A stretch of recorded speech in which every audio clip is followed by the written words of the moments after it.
Hello everyone, good morning. स्वागत है आप सभी का ऑनलाइन स्टडी में। आज हम बात करने वाले हैं बिहार एसआई प्रीलिम्स के लिए प्रैक्टिस सेट 26 के बारे में। अगर आपने इससे पहले के बाकी के सेट्स को नहीं देखा है तो प्लेलिस्ट में जाकर के सारे वीडियो को देख सकते हैं।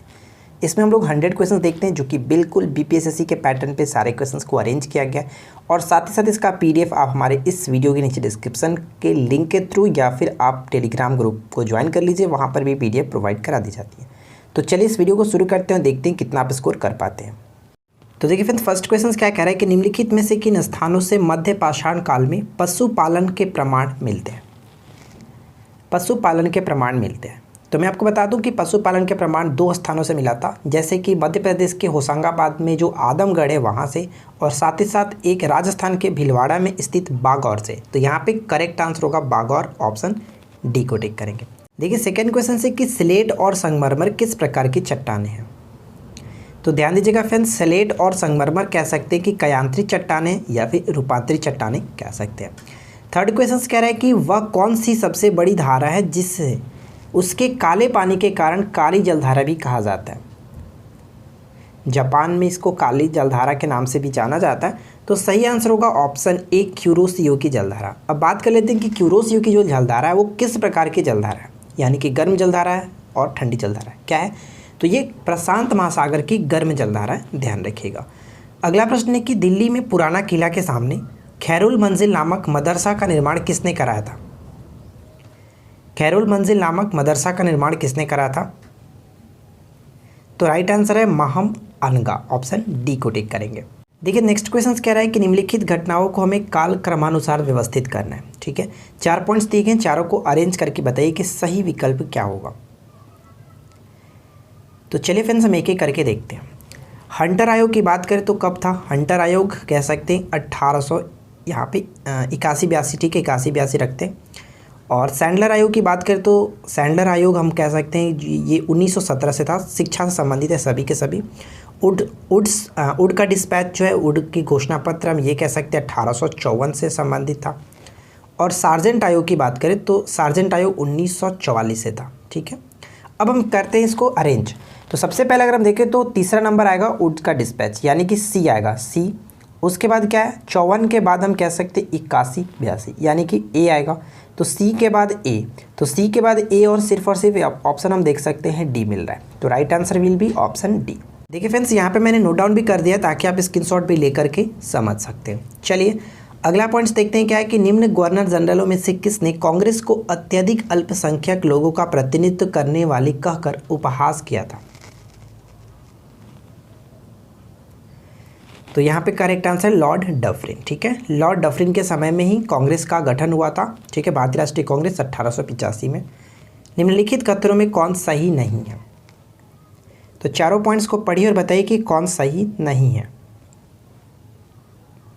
तो यहाँ पे जो सही नहीं है वो हम कह सकते हैं कि काली मिट्टी हिमालय क्षेत्र और पंजाब में पाई जाती है। ये पॉइंट गलत है, क्योंकि काली मिट्टी जो है वो हम कह सकते हैं गुजरात, महाराष्ट्र, मध्य प्रदेश, उड़ीसा, कर्नाटक, तमिलनाडु, यानी मध्य और जो दक्षिणी भारतीय राज्य हैं उनमें पाई जाती है। तो यहाँ पे करेक्ट आंसर होगा ऑप्शन डी को टिक करेंगे, जो कि गलत तरीके से मैच किया गया है। और ध्यान रखिए फ्रेंड्स, काली मिट्टी जो इसको रेगुर के नाम से जाना जाता है और ये कपास के लिए काफ़ी उपयुक्त मिट्टी मानी जाती है। नेक्स्ट पॉइंट कि भारतीय औद्योगिक पुनर्निर्माण बैंक का स्थापना किस वर्ष हुआ था। भारतीय औद्योगिक पुनर्निर्माण बैंक की स्थापना कब हुई थी। ऑप्शन बी 1985, बी को टिक करेंगे। हबनटोटा बंदरगाह कहाँ स्थित है। हबनटोटा बंदरगाह कहाँ पर स्थित है। श्रीलंका में, यहाँ पे सी बिल्कुल करेक्ट आंसर है। गैलेना का रासायनिक नाम क्या है। गैलेना का रासायनिक नाम क्या है। तो ध्यान दीजिएगा, गैलेना जो हम कहते हैं किसे, लेड सल्फाइड को कहते हैं। ठीक है, लेड सल्फाइड को गैलेना कहा जाता है। पंचायती राज्य का प्रधान लक्ष्य क्या होता है। पंचायती राज्य का प्रधान लक्ष्य क्या होता है। ग्रामवासियों में शक्ति का विकेंद्रीकरण, सी करेक्ट है। नेक्स्ट पॉइंट है कि पेंटेन में संरचनात्मक समावयव यानी कि आइसोमर्स होते हैं। देखिए पेंटेन क्या होता है, जैसे आपको पता है कि मीथेन, इथेन, प्रोपेन, ब्यूटेन और पेंटेन। 5वें नंबर पे पेंटेन आता है। तो पेंटेन के 3 आइसोमर्स होते हैं, और वो कौन कौन होते हैं। तो एक तो होता है नॉर्मल पेंटेन, ठीक है, जिसको हम लोग एन पेंटेन कहते हैं। एनपेंटेन, एक होता है आइसोपेंटेन और तीसरा जो होता है नियोपेंटेन, यानी कि सही आंसर होगा 3 आइसोमर्स होते हैं।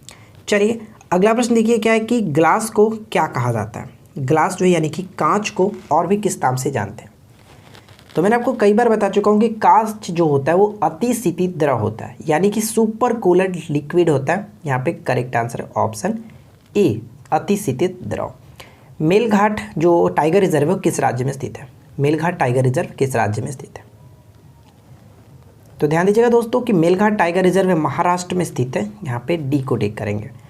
अगला पॉइंट्स कह रहा है कि कार्नोटाइट किसका एक अयस्क या फिर खनिज है। कार्नोटाइट जो है वो किसका अयस्क या फिर खनिज है। तो यूरेनियम के 2 अयस्क होते हैं, एक तो होता है पिच ब्लेंड और दूसरा होता है कार्नोटाइट। तो यहाँ पे सही आंसर है कार्नोटाइट यूरेनियम।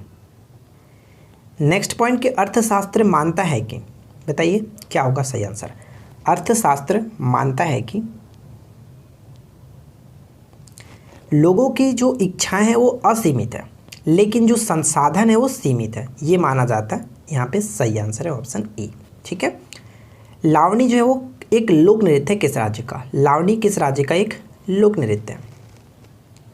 तो ध्यान दीजिएगा लावणी जो है वो महाराष्ट्र का है, तमाशा भी महाराष्ट्र का है। आगे बढ़ते हैं। नेक्स्ट क्वेश्चन ये कह रहा है कि थुडियूरू लिपारा पहाड़ी जिसे हाल ही में जैव विविधता विरासत स्थल का दर्जा दिया गया, यह किस राज्य में स्थित है। तो यहाँ पे करेक्ट आंसर हो जाएगा ऑप्शन डी, ये केरल में स्थित है। नेक्स्ट प्रश्न की सरकार द्वारा संचालित पहली अंतर्राज्य हेलीकॉप्टर सुविधा को किस राज्य में शुरू किया गया। अंतर्राज्य हेलीकॉप्टर सुविधा को किस राज्य में शुरू किया गया। तो करेक्ट आंसर होगा ऑप्शन डी, उत्तराखंड में शुरू किया गया। चलिए नेक्स्ट देखिए, किस राज्य ने अरावली पहाड़ियों पर बीज बोने के लिए एरियल सीडिंग का एक नया तरीका अपनाया है। नया तरीका अपनाया गया हरियाणा के द्वारा, ए को टिक करेंगे हरियाणा। नेक्स्ट पॉइंट है कि डैश प्राकृतिक गैस का मुख्य घटक है। तो बताइए फ्रेंड्स कि प्राकृतिक गैस का प्रमुख घटक कौन सा है, और वो होता है मीथेन। ठीक है, मीथेन को टिक करेंगे। नेक्स्ट पॉइंट है कि एक उच्च न्यायालय के मुख्य न्यायाधीश को किसके द्वारा नियुक्त किया जाता है। ध्यान दीजिएगा, एक उच्च न्यायालय के मुख्य न्यायाधीश को किसके द्वारा नियुक्त किया जाता है। तो यहाँ पे सही आंसर क्या होगा, ऑप्शन हम डी को टिक करेंगे, संबंधित राज्य के राज्यपाल और भारत के मुख्य न्यायाधीश के सलाह पर। आई होप कि आपने समझा होगा पॉइंट्स क्या कह रहा है कि एक उच्च न्यायालय यानी कि किसी राज्य के जो हाई कोर्ट है उसमें मुख्य न्यायाधीश को किसके द्वारा नियुक्त किया जाता है। तो संबंधित राज्य के राज्यपाल और भारत के मुख्य न्यायाधीश की सलाह पर जो कि नियुक्त किया जाता है। यहाँ पे सही आंसर होगा ऑप्शन डी। देखिए मैंने छोटा सा पॉइंट भी यहाँ पे नोट डाउन किया, पढ़ सकते हैं कि उच्च न्यायालय के न्यायाधीशों की नियुक्ति तो राष्ट्रपति करता ही करता है, इसमें कोई दिक्कत नहीं, न्यायाधीशों की नियुक्ति। जबकि मुख्य न्यायमूर्ति जो होते हैं इनकी नियुक्ति वह उच्चतम न्यायालय के मुख्य न्यायाधीश, न्यायमूर्ति और राज्य के राज्यपाल के परामर्श से करता है, यानी राष्ट्रपति ही करते हैं। आपने ऑप्शन में देखा होगा राष्ट्रपति था ऑप्शन ए में, लेकिन हम डायरेक्ट ऑप्शन एक से ज़्यादा सुटेबल कौन हो रहा है कि मुख्य न्यायमूर्ति की नियुक्ति जो है वो उच्चतम न्यायालय के मुख्य न्यायाधीश, जो मुख्य न्यायमूर्ति है वो और राज्य के राज्यपाल के सलाह पर राष्ट्रपति करेगा। ये थोड़ा सा ज़्यादा अट्रैक्टिव है और ये सुटेबल भी है, इसलिए हम ऑप्शन डी को टिक करेंगे। तो ध्यान रखिएगा। अगला प्रश्न क्या कह रहा है कि निम्नलिखित में से किस आधार पर उच्चतम न्यायालय के न्यायाधीश पर महाभियोग चलाया जा सकता है। तो महाभियोग चलाया जा सकता है केवल और केवल 2 स्थितियों में, एक तो सिद्ध दुर्व्यवहार और दूसरा न्यायाधीश के रूप में कार्य करने की जो क्षमता है असमर्थ होने पर। तो राइट आंसर होगा 2 और 3, यहाँ पे करेक्ट होगा। देखिए मैंने यहाँ पे नोट डाउन किया, पढ़ सकते हैं कि संविधान के अनुच्छेद 145 न्यायाधीशों को पद से हटाने के लिए महाभियोग की व्याख्या करता है। न्यायाधीशों को हटाने की प्रक्रिया उल्लेख की जाती है। ठीक है, उच्चतम न्यायालय के न्यायाधीशों को केवल महाभियोग के द्वारा हटवाया जा सकता है, और पहला आधार इसमें क्या है कि सिद्ध कदाचार और दूसरा आधार जो असमर्थता। क्लियर, इन्हीं 2 कारणों की वजह से हटाया जा सकता है। भारत के सर्वोच्च न्यायालय को प्राप्त है। तो देखिए भारत के सर्वोच्च न्यायालय को मूल अधिकार, अपीलीय अधिकार और सलाहकार क्षेत्राधिकार, ये तीनों के तीनों प्राप्त है, इसलिए हम ऑप्शन यहाँ पे डी को टिक करेंगे। चलिए अगला प्रश्न है कि चश्मा बनाने के लिए किस ग्लास का उपयोग किया जाता है, यानी कि चश्मा बनाने के लिए किस कांच का प्रयोग करते हैं। तो ध्यान दीजिएगा फ्रेंड्स, चश्मा बनाने के लिए हम लोग क्रुक्स कांच यहाँ पे करेक्ट आंसर है ऑप्शन ए। पौधों का शिथिल होना किसका कारण होता है? पौधों का शिथिल होना किसका कारण होता है? तो ध्यान रखेंगे, पौधों का शिथिल होना वाष्पोत्सर्जन का कारण होता है। बी करेक्ट है। किसने बांधों को आधुनिक भारत का मंदिर कहा?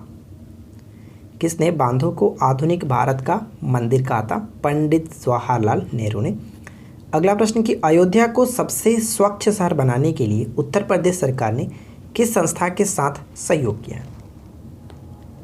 तो ये सहयोग किया गया IIM इंदौर के द्वारा। ऑप्शन डी करेक्ट होगा। नेक्स्ट पॉइंट कि ऊर्जा संरक्षण की दिशा में एक अनोखा कदम में भारतीय रेलवे ने हाल ही में किस राज्य के 3 रेलवे स्टेशनों पर स्वचालित लाइटिंग सिस्टम स्थापित किया?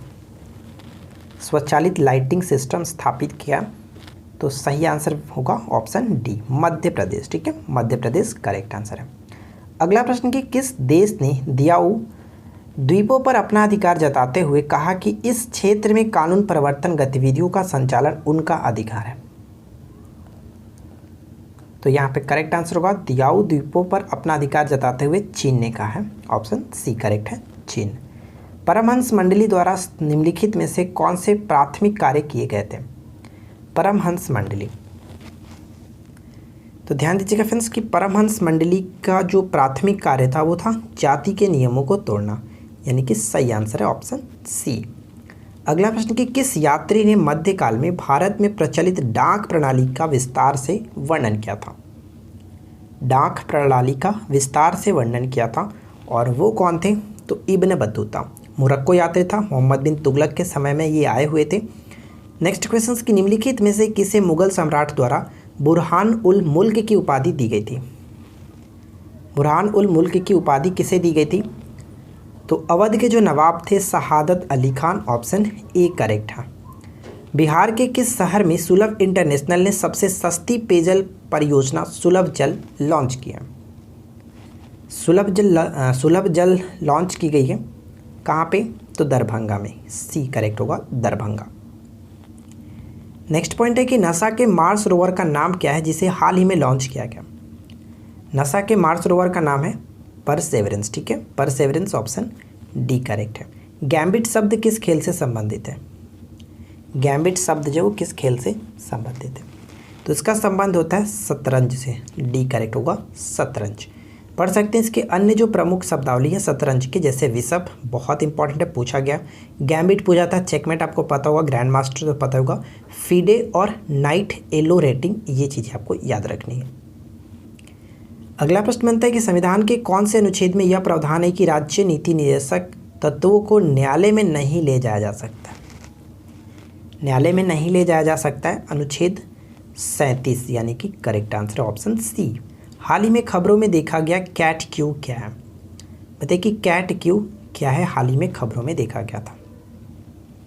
तो राइट आंसर यहाँ पे होगा एक प्रकार का वायरस है कैट क्यू, और इससे संबंधित पॉइंट्स भी मैंने यहाँ पे नोट डाउन किया। पढ़ सकते हैं कि Indian council of medical research के संस्थान नेशनल इंस्टीट्यूट ऑफ वायरोलॉजी के मुताबिक इस वायरस के सबसे ज़्यादा मामले चीन और वियतनाम में देखे गए, और यह वायरस जो कि क्यूलेक्स मच्छरों और सूअरों से फैलता है। ठीक है, ध्यान रखिएगा।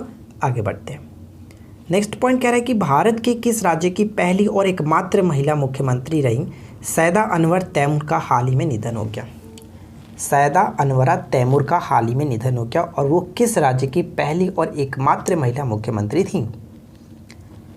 असम की। ठीक है, असम यहाँ पे करेक्ट आंसर है। अगला प्रश्न देखिए कि हाल ही में केजंग डी थोंगडोक को शॉर्ट डॉक्यूमेंट्री के लिए दादा साहब फाल्के पुरस्कार 2020 से सम्मानित किया गया। ये किस राज्य से संबंधित है? तो इनका संबंध अरुणाचल प्रदेश से। ऑप्शन ए करेक्ट होगा।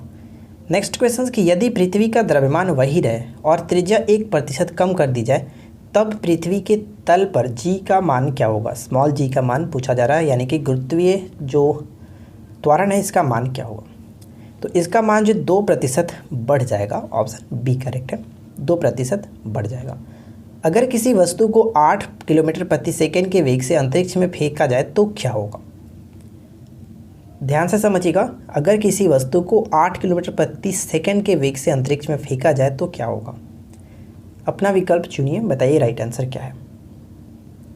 तो मैं आपको बता दूं फ्रेंड्स, इस क्वेश्चंस का सही आंसर होगा कि वह पृथ्वी पर वापस आ जाएगी। क्यों? क्योंकि आपको पता है कि अंतरिक्ष से बाहर जाने के लिए, यानी कि किसी भी वस्तु का अगर प्लान वेग पृथ्वी से क्या होता है 11.2 किलोमीटर प्रति सेकेंड, इस वेग से अगर फेंका जाए तो वो अंतरिक्ष से बाहर चली जाती है। अगर इससे कम रहेगा तो डेफिनेटली वो वापस पृथ्वी पर ही आएगा।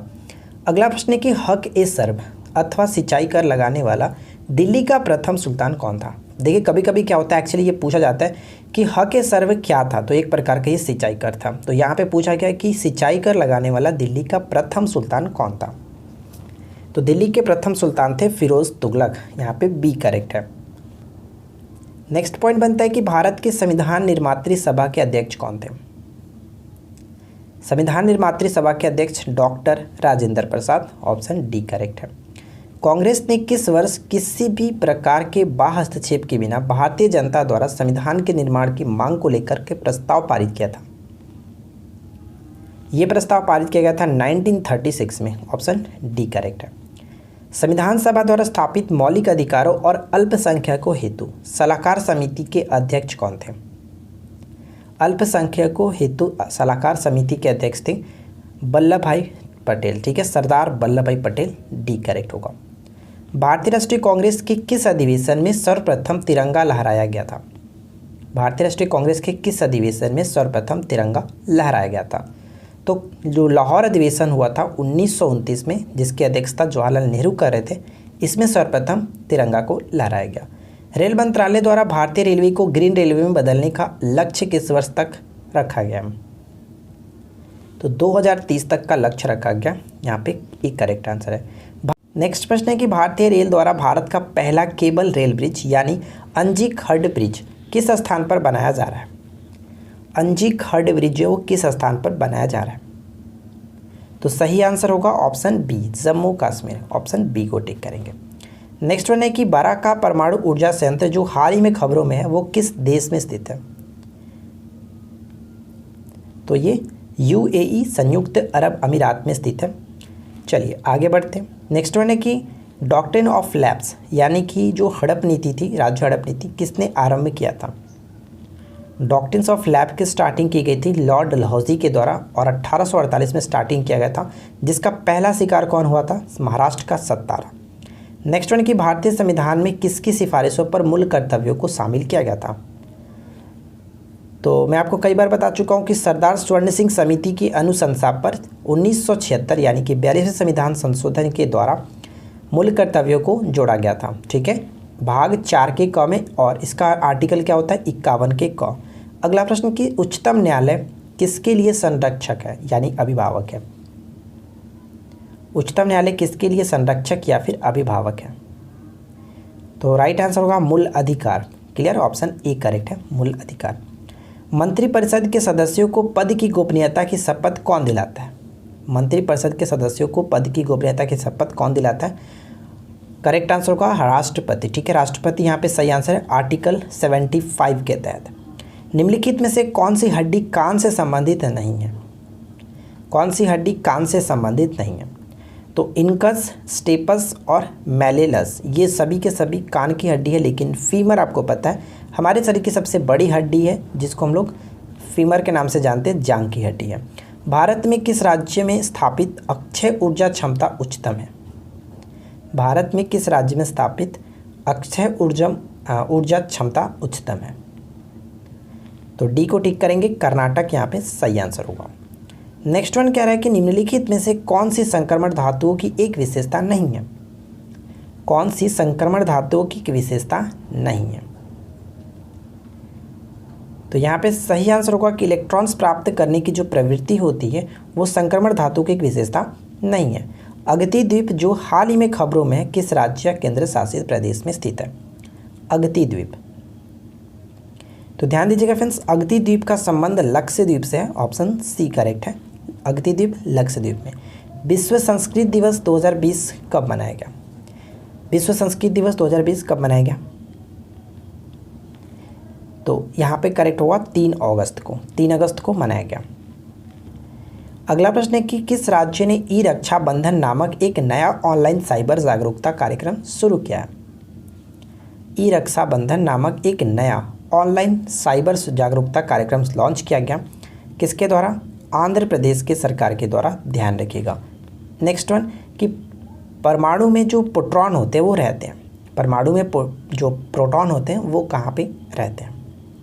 तो आपको पता है कि नाभिक में नाभिक में प्रोटॉन और न्यूट्रॉन दोनों रहते हैं, जबकि नाभिक के बाहर इलेक्ट्रॉन होते हैं। तो प्रोटॉन की बात की जाए तो नाभिक के भीतर, करेक्ट आंसर होगा ऑप्शन ए। ठीक है, अगला प्रश्न, निम्नलिखित में से कौन सा मूंगा चट्टान का क्षेत्र नहीं है? फ्रेंड्स, अगर आपको वीडियो अच्छी लगी, क्वेश्चंस अच्छे लगे तो प्लीज़ लाइक ज़रूर कर दीजिएगा, अपने दोस्तों के साथ भी शेयर कर दीजिएगा। और इस वीडियो का लाइक का टारगेट मैं रखता हूँ 550 लाइक्स का। ठीक है, बहुत कम लाइक है, आसानी से आप कर सकते हो। तो ध्यान दीजिएगा फ्रेंड्स, इस प्रश्न का सही आंसर होगा खंबात की खाड़ी। यहाँ पे बी को टिक करेंगे। ठीक है, खंबात की खाड़ी। चलिए अगला प्रश्न कि पानी के फर्न अजोला एवं साइनोबैक्टीरियम अनाबेना किस बीच संबंध है? तो इनका संबंध क्या है? सहजीवी के रूप में, ऑप्शन ए करेक्ट आंसर है। अगला प्रश्न कह रहा है कि सल्फर डाइऑक्साइड के प्रदूषण का जैविक सूचक है। सल्फर डाइऑक्साइड के प्रदूषण का जैविक सूचक कौन है? तो काई। ठीक है, काई यहाँ पे करेक्ट आंसर है। नाइट्रोजन चक्र में मिट्टी नाइट्रेट्स को मुक्त नाइट्रोजन में किसके द्वारा बदल दिया जाता है? नाइट्रोजन चक्र में मिट्टी नाइट्रेट्स को मुक्त नाइट्रोजन में किसके द्वारा बदल दिया जाता है?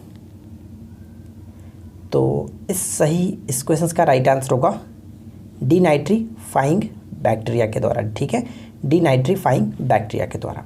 भारतीय जलीय निकायों में एक परेशानी घास के रूप में प्रदूषण निकालने के लिए एक जलीय पौधे को अमेरिका से पेश किया गया, इसका नाम क्या है?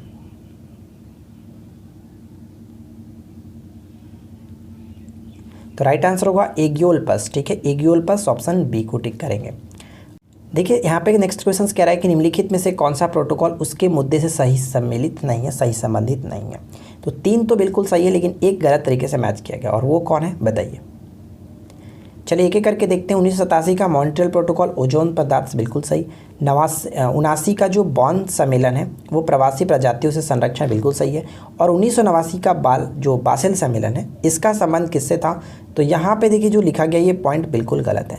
1989 का बासेल सम्मेलन हम कह सकते हैं कि देशों के मध्य कचरा के आदान प्रदान को रोकना था, इससे संबंधित था। लेकिन 1998 का जो रॉटरडैम सम्मेलन है ये बिल्कुल सही, इसमें कोई दिक्कत नहीं है। तो चलिए हम यहाँ पे थोड़ा सा एक और पॉइंट्स देख लेते हैं कि 22 मार्च 1989 का बासेल सम्मेलन जो हुआ था स्विट्जरलैंड में, इसका यानी कि जो बासेल है वो स्विट्जरलैंड में हुआ है, इसका आयोजन किया गया था। इसके अंतर्गत देशों के मध्य खतरनाक कचरे के आदान प्रदान को रोकना और इसके निराकरण के प्रयास करना था। ठीक है, और ये जो लागू हुआ था कब से? 1992 से लागू हुआ था। तो ये चीज़ें हैं आपको याद रखना है। नेक्स्ट क्वेश्चन की विश्व में सबसे ज़्यादा पाई जाने वाली ग्रीन हाउस गैस कौन सी है? सबसे अधिक पाई जाने वाली जो ग्रीन हाउस गैसेज है वो कौन सा है? तो राइट आंसर होगा जलवाष्प, ऑप्शन बी को टिक करेंगे, जलवाष्प। अगर ऑप्शंस में जलवाष्प ना हो तब वहाँ पे कार्बन डाइऑक्साइड को टिक कर सकते हैं। समताप मंडल की ओजोन गैस की परत की मोटाई किस इकाई में मापी जाती है? यानी कि क्वेश्चन सिंपल तरीके से पूछा जा सकता है कि ओजोन गैस की मोटाई जो वो किस इकाई में मापी जाती है? तो डबसन इकाई में मापी जाती है, यहाँ पे बी को टिक करेंगे। अगला प्रश्न देख लीजिए क्या है। निम्नलिखित में से किस राज्य सरकार ने हाल ही में युवाओं के लिए उद्यम सारथी ऐप लॉन्च किया? युवाओं के लिए उद्यम सारथी ऐप लॉन्च किया गया किसके द्वारा? उत्तर प्रदेश की सरकार के द्वारा, सी करेक्ट है। पढ़ सकते हैं यहाँ पे उत्तर प्रदेश के मुख्यमंत्री योगी आदित्यनाथ ने 24 जनवरी 2021 को राज्य के 71वें स्थापना दिवस के अवसर पर, तो पहला पॉइंट ध्यान रखिएगा कि उत्तर प्रदेश के राज्य के स्थापना दिवस 24 जनवरी को होता है प्रत्येक वर्ष। इस अवसर पर उद्यम सारथी ऐप की शुरुआत की। इस ऐप से युवाओं को राज्य भर में रोजगार और नौकरी उद्योग से जुड़ी हर जानकारी मिल सकेगी। ठीक है, अगला प्रश्न कि सीमा सुरक्षा बल ने हाल ही में किस राज्य की अंतर्राष्ट्रीय सीमा पर ऑपरेशन सर्द हवा शुरू की है? ऑपरेशन सर्द हवा स्टार्ट करी गई है किस राज्य की अंतर्राष्ट्रीय सीमा पर? तो करेक्ट आंसर क्या होगा? राजस्थान, ऑप्शन बी को टिक करेंगे, राजस्थान। नेक्स्ट प्रश्न कह रहा है कि हाल ही में किस राज्य में भारत का सबसे लंबे सड़क आर्च ब्रिज वाहर ब्रिज का उद्घाटन किया गया? वाहर ब्रिज का उद्घाटन किया गया, तो इसका उद्घाटन कहाँ पे किया गया? तो राइट आंसर यहाँ पे हो जाता है डी, यानी कि मेघालय में किया गया। ठीक है, मेघालय करेक्ट होगा। पढ़ सकते हैं कि मेघालय के जो मुख्यमंत्री कॉनराड संगमा ने 22 जनवरी 2021 को मेघालय के पूर्वी खासी हिल्स जिले के सोहबर में भारत का सबसे लंबे सड़क आर्च ब्रिज यानी कि वाहर ब्रिज का उद्घाटन किया गया। नेक्स्ट क्वेश्चन कि इनमें से कौन सा मिलान सही है, बताइए कौन सा मिलान सही है। तो सही आंसर क्या होगा? राइट आंसर देखिए, मैं आपको बता दूं कि गोल क्रांति आलू के साथ संबंधित और भूरी क्रांति उर्वरक के साथ, तो ये दोनों बिल्कुल सही है। 3 और 4 यहाँ पे करेक्ट होगा। और गलत क्या है? तो पीली क्रांति तिलहन के साथ संबंधित है, जबकि सुनहरी क्रांति फल उत्पादन के साथ संबंधित है। यहाँ पर भी पढ़ सकते हैं कि पीली क्रांति जो है वो तिलहन उत्पादन और सुनहरी क्रांति फल उत्पादन से संबंधित है। नेक्स्ट प्रश्न है कि मुगल शासक मोहम्मद शाह का असली नाम क्या था, जिन्हें हम लोग रंगीला बादशाह के नाम से भी जानते थे। मोहम्मद शाह का असली नाम रोशन अख्तर था। ए करेक्ट है, रोशन अख्तर। मुगल काल में न्याय का सर्वोच्च अधिकारी कौन था? न्याय का सर्वोच्च अधिकारी कौन था? काजी उल कुजात। ठीक है, काजी उल कुजात। नेक्स्ट देखिए प्रश्न कह रहा है कि पिट्टी पक्षी अभयारण्य कहाँ स्थित है? पिट्टी पक्षी अभयारण्य कहाँ पर स्थित है? तो पिट्टी पक्षी अभयारण्य लक्षद्वीप में पड़ता है। डी करेक्ट होगा, लक्षद्वीप। देखिए यहाँ पे पढ़ सकते हैं पिट्टी, जिसे पक्षी पिट्टी भी कहते हैं, भारत के लक्षद्वीप केंद्र शासित प्रदेश में स्थित एक द्वीपिका छोटे आकार का द्वीप है। इस पर कई पक्षी अंडे देने के लिए आते हैं, इस कारणवश इसे पक्षी पिट्टी कहा जाता है। ठीक है, पक्षी पिट्टी। नेक्स्ट प्रश्न है कि बिलीगिरी रंगा मंदिर वन्यजीव अभयारण्य किस प्रदेश में स्थित है? बिलीगिरी रंगा मंदिर वन्यजीव अभयारण्य किस राज्य में स्थित है? तो राइट आंसर होगा ऑप्शन सी, कर्नाटक में स्थित है, ध्यान रखिएगा। नेक्स्ट प्रश्न है कि वर्ल्ड वेटलैंड डे की शुरुआत कब हुई थी? विश्व आर्द्र जो दिवस मनाया जाता है, आर्द्र भूमि दिवस, इसकी शुरुआत कब हुई थी? तो 1971 में इसकी शुरुआत हुई थी, जो कि प्रत्येक वर्ष 2 फरवरी को मनाया जाता है। नेक्स्ट प्रश्न है कि केंद्रीय गृह मंत्री अमित शाह ने हाल ही में किस राज्य के नए 4 लेन थलतेज सिलाज रनचारदा रेलवे में ओवरब्रिज का उद्घाटन किया है? किस राज्य में? तो सही आंसर होगा ऑप्शन बी, गुजरात यहाँ पे करेक्ट आंसर है। नेक्स्ट प्रश्न है कि गुजरात सरकार ने ड्रैगन फ्रूट का नाम बदल करके क्या रख दिया है? ड्रैगन फ्रूट का नाम बदल करके क्या रख दिया है? तो इसका नाम रखा गया कमलम। ऑप्शन बी करेक्ट है, कमलम। देखिए यहाँ पे पढ़ सकते हैं कि गुजरात सरकार ने ड्रैगन फल को कमलम नाम दिया है। गुजरात के मुख्यमंत्री के अनुसार फल के आकार के कारण इसका ड्रैगन फल का नाम बदल करके कमलम रखा गया। नेक्स्ट प्रश्न बनता है कि जापान की निम्नलिखित 2 बीमारियों पर ध्यान दीजिए। एक है मिनीमाता और एक है इताई इताई रोग। तो बताइए कि बीमारियों के फैलने के 2 वजह कौन सी हैं? तो मिनीमाता जो रोग होता है वो पारा के कारण, और जबकि इताई इताई जो होता है वो कैडमियम के कारण, यानी कि सही आंसर होगा ऑप्शन सी। कार्बन लेवी क्या है? कार्बन लेवी क्या है? तो ध्यान दीजिएगा फ्रेंड्स कि कार्बन लेवी का संबंध कार्बन ईंधन पर लगने वाले कर से है। यहाँ पे ऑप्शन सी को टिक करेंगे। नेक्स्ट प्रश्न कि इंडियन लिबरल फेडरेशन की स्थापना किसने की थी? इंडियन लिबरल फेडरेशन की स्थापना किसने की थी? सुरेंद्र नाथ बैनर्जी यहाँ पे करेक्ट होगा। केंद्रीकृत नियोजित सर्वप्रथम किस देश में अपनाया गया? केंद्रीकृत नियोजन सर्वप्रथम किस देश में अपनाया गया था? तो राइट आंसर होगा सोवियत संघ। ऑप्शन सी करेक्ट है, सोवियत। अगला प्रश्न ये कह रहा है कि राष्ट्रीय विकास परिषद द्वारा स्वीकृत 12वीं पंचवर्षीय योजना हेतु प्रस्तावित परिकल्पना पत्र में विकास का लक्ष्य जो कि कितना निर्दिष्ट किया गया था? स्टार्टिंग में जो लक्ष्य रखा गया था वो रखा गया था 9%, लेकिन बाद में संशोधन करके 8% कर दिया गया। फिलहाल यहाँ पे सही आंसर है ऑप्शन सी, क्योंकि पूछा जा रहा है कि लक्ष्य क्या था, तो 9% था, लेकिन बाद में 8% किया गया था। जैन साधु जो अकबर के दरबार में कुछ वर्ष तक रहा और जिसे जगत गुरु की उपाधि से सम्मानित किया गया था, वह कौन थे? जगत गुरु की उपाधि से हरि विजय सूरी को सम्मानित किया गया था। ये बिल्कुल सही होगा। चांदी की ऊष्मीय चालकता तांबे की ऊष्मीय चालकता की अपेक्षा क्या होती है? तो चांदी की जो ऊष्मीय चालकता होती है वो तांबे की ऊष्मीय चालकता की अपेक्षा अधिक होती है। यहाँ पे ए बिल्कुल सही आंसर है।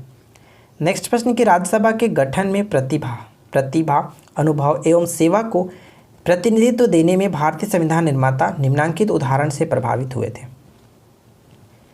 तो प्रभावित हुए थे आयरिश गणतंत्र, यानी कि बी बिल्कुल करेक्ट आंसर है, आयरिश गणतंत्र। देखिए नेक्स्ट क्वेश्चन है कि निम्नलिखित में से किस बैंक ने हाल ही में Insta FX mobile app launch किया? Insta FX mobile app launch किया गया किसके द्वारा? तो यहाँ पे करेक्ट आंसर है आईसीआईसीआई बैंक के द्वारा, ऑप्शन बी बिल्कुल करेक्ट आंसर होगा। महाराष्ट्र सरकार ने गोरेवाड़ा अंतर्राष्ट्रीय चिड़ियाघर का नाम बदल करके क्या रख दिया है? गोरेवाड़ा अंतर्राष्ट्रीय चिड़ियाघर का नाम बदल करके क्या रखा है? तो इसका नया नाम कर दिया गया बाला साहेब ठाकरे गोरेवाड़ा अंतर्राष्ट्रीय प्राणी उद्यान, option A will be correct answer. ठीक है, चलिए आगे की तरफ बढ़ते हैं। अगला प्रश्न देखिए कि भारत का पहला श्रम आंदोलन संग्रहालय किस राज्य में खोला जाएगा? श्रम आंदोलन संग्रहालय किस राज्य में खोला जाएगा? तो ऑप्शन सी को टिक करेंगे, केरल में खोला जाएगा। देखिए यहाँ पे एक पॉइंट्स है कि केरल के अल्पपूजा, ठीक है, अल्पपूजा में भारत की अपनी तरह का पहला श्रम आंदोलन संग्रहालय खोला जाएगा, जो कि विश्व श्रम आंदोलन के इतिहास को दर्शाएगा। ठीक है ना, आगे की तरफ बढ़ते हैं। नेक्स्ट वन है कि निम्नलिखित में से कौन स्टील अथॉरिटी ऑफ इंडिया, यानी कि steel authority of India SAIL की पहली महिला चेयरपर्सन बनी है, और वो कौन है? उनका नाम है सोमा मंडल। ठीक है, डी करेक्ट होगा, सोमा मंडल। नेक्स्ट वन है कि केंद्रीय मंत्रिमंडल ने हाल ही में भारत और किस देश के बीच बाहरी अंतरिक्ष के शांतिपूर्ण उपयोग के लिए समझौता ज्ञापन को मंजूरी दे दी है? तो क्या होगा सही आंसर? Option B Bhutan. ठीक है, भूटान, यहाँ पे बी को टिक करेंगे। चलिए नेक्स्ट क्वेश्चन देखिए क्या है कि माता पिता और पुत्र की आयु का योग 75 वर्ष है।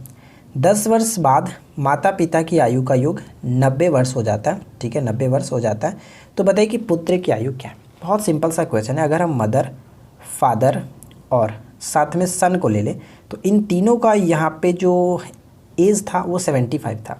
10 वर्ष के बाद कह रहा है कि माता और पिता की जो योग है वो 90 हो जाता है, यानी कि 10 वर्ष बाद तो माता का योग भी 10 वर्ष और पिता का योग भी 10 वर्ष, यानी कि 10-10 यहाँ पे 20 दोनों का ऐड करेंगे और यहाँ पे कितना हो जाता है? 90 हो जाता है। तो कहने का मतलब ये हुआ कि m + f = कितना हो गया? यहाँ पे 17। और आपसे पूछा कि पुत्र की आयु क्या थी? जब तीनों का योग 75 था तो यहाँ पे माता और पिता का अगर हम घटा दें तो यहाँ पे 5 वर्ष निकल जाएगा, जो कि पुत्र की आयु होगी। ऑप्शन ए करेक्ट है। चलिए नेक्स्ट वन देखिए क्या कह रहा है। 200 मीटर और 300 मीटर लंबाई वाले दो ट्रेन क्रमशः 60 किलोमीटर प्रति घंटे और 48 किलोमीटर प्रति घंटे की चाल से समान दिशा में चल रही है। एक दूसरे को पार करने में उन्हें कितना समय लगेगा? ध्यान दीजिएगा, दोनों एक ही दिशा में चल रही हैं। तो हम क्या करते हैं, हमें क्या निकालना है? समय। समय बराबर क्या होता है? दूरी बट्टे में चाल।